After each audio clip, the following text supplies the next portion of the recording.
Main objectives of economic policy of 1991। 1991 का policy लाया वो लोग ने बोला हम सब दरवाजे खोल देंगे, हम हेल्प करेंगे, लेकिन एग्जैक्टली क्या करेंगे वो भी तो लिस्ट डाउन करना जरूरी है। तो वो लिस्ट क्या था? इसमें टोटल 8 ऑब्जेक्टिव्स था। कितना ऑब्जेक्टिव्स? 8 गोल्स थे। गोल नंबर 8 क्या था? To increase participation of private sector. मतलब क्या? गवर्नमेंट का जो कंट्रोल सभी इंडस्ट्रीज में बना हुआ है उसको हम लोग थोड़ा इजी करेंगे और प्राइवेट सेक्टर को भी बोलेंगे कि आप भी आइए, ये सेक्टर में इन्वेस्ट करो। Example telecommunication. पहले फोन का जो सेटअप होता था, इंडिया में फोन का 2 ही कंपनी था। अगर आपको इंडिया के अंदर फोन लगाना है तो आपको BSNL का कनेक्शन चाहिए। कौन सा? BSNL। उसका फुल फॉर्म क्या है? भारतीय संचार निगम लिमिटेड। एक ही कंपनी था, गवर्नमेंट का कंपनी। बाद में 1991 आने के बाद वो लोग ने क्या बोला? नई कंपनीज को बुलाया। तो एयरटेल, वोडाफोन, ये सब कंपनी आया। तो मतलब किसका इंक्लूजन आया? Private sector. दूसरा, अगर आपको इंडिया से बाहर फोन लगाना है तो उसके लिए भी एक ही कंपनी था, VSNL। कौन सा? बी नहीं, वी फॉर वैन वाला। वी का मतलब क्या? विदेश संचार निगम लिमिटेड। तो 2 ही कंपनी था गवर्नमेंट का। तो इसके लिए ये लोग ने क्या बोला? प्राइवेट सेक्टर में हमको प्राइवेट सेक्टर का पार्टिसिपेशन बढ़ाना है ताकि वो लोग इन्वेस्टमेंट करेंगे और देश में पैसा आएगा।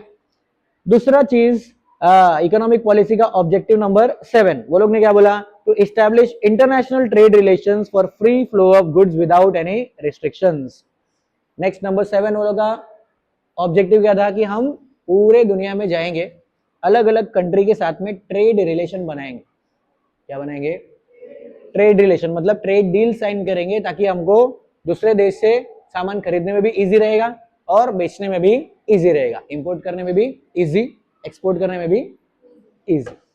फिर नंबर 6 देखो, टू अचीव इकोनॉमिक स्टेबिलाईजेशन। कौन सा?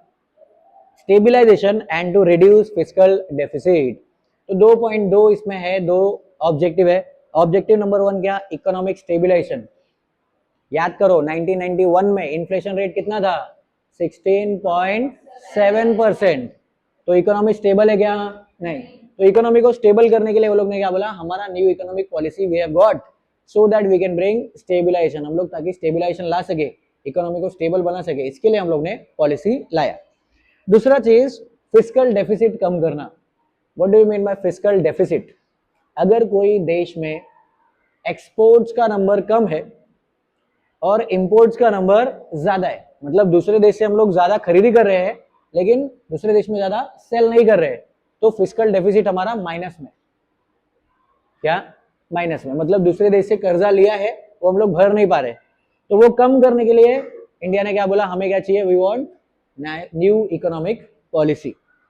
फिर उसके बाद नंबर 5 वो लोग ने बोला we want to build sufficient foreign exchange reserves, कि हमारे पास दूसरे देश का रिजर्व आना चाहिए, मतलब दूसरे देश का करेंसी आना चाहिए। अगर यूएस के साथ में डील करना है तो कौन सा करेंसी चाहिए? डॉलर्स चाहिए। चाइना के साथ में डील करना है तो कौन सा करेंसी चाहिए? युआन्स। बरोबर। ऐसे ऐसे अलग अलग देश के अपनी अलग अलग करेंसी होती है, वो करेंसी हमारे पास होना चाहिए। कहां से आएगा? जब हमारे पास खुद का पैसा होगा तभी ना। तो इसके लिए ये इकोनॉमिक पॉलिसी आया था। इकोनॉमिक पॉलिसी आएगा और हमारे पास पैसा रहेगा तो हम लोग फॉरेन एक्सचेंज रिजर्व्स भी लेके रख सकते हैं। Then only we can export और इंपोर्ट। इंपोर्ट करने के लिए दूसरे देश का करेंसी तो चाहिए।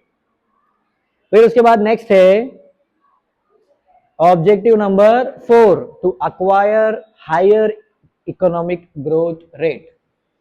क्योंकि हर साल हमारे देश का पॉपुलेशन 1991 वाले टाइम पे देखो, पॉपुलेशन वाले चैप्टर में पढ़ा था, पॉपुलेशन वाज इंक्रीजिंग रैपिडली। उसके हिसाब से इकोनॉमिक ग्रोथ रेट उतना फास्ट जा रहा था क्या? नहीं। तो इसके लिए इकोनॉमिक पॉलिसी लाया, न्यू इकोनॉमिक पॉलिसी, ताकि हम लोग क्या कर सके? इकोनॉमिक ग्रोथ रेट थोड़ा इंप्रूव हो सके, बढ़ जाए तो ज्यादा पैसा आएगा।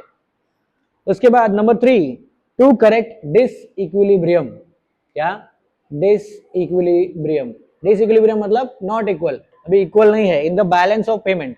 बैलेंस ऑफ पेमेंट मतलब क्या? एक्सपोर्ट ज्यादा, अगर इंपोर्ट कम है। अगर एक्सपोर्ट ज्यादा है और इंपोर्ट कम है मतलब देश का फायदा हो रहा है। क्या बोल रहा, समझ में आ रहा है? अगर क्या ज्यादा है? एक्सपोर्ट्स ज्यादा है, इंपोर्ट्स कम है, तो देश का फायदा है। कैसे?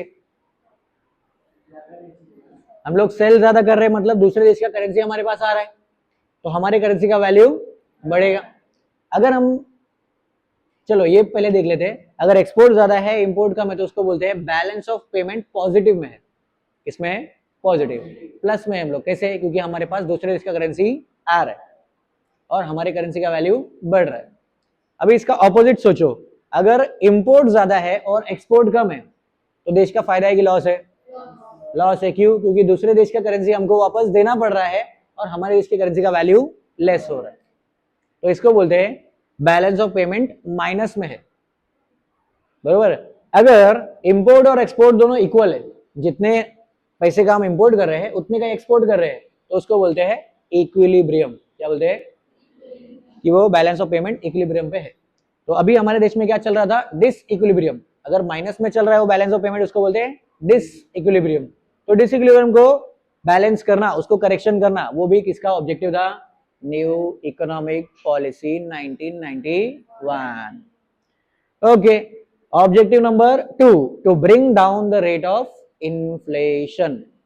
इन्फ्लेशन का जो रेट था, इन्फ्लेशन रेट कितना था? 16 बाप रे बाप, इतना ज्यादा इन्फ्लेशन था। वो इन्फ्लेशन के नंबर को, परसेंटेज को कम करना, ये भी किसका ऑब्जेक्टिव था? New economic policy 1991। और ऑब्जेक्टिव नंबर 1, सबसे पहला और सबसे कंपलसरी ऑब्जेक्टिव क्या था? To plunge the Indian economy into the arena of globalisation.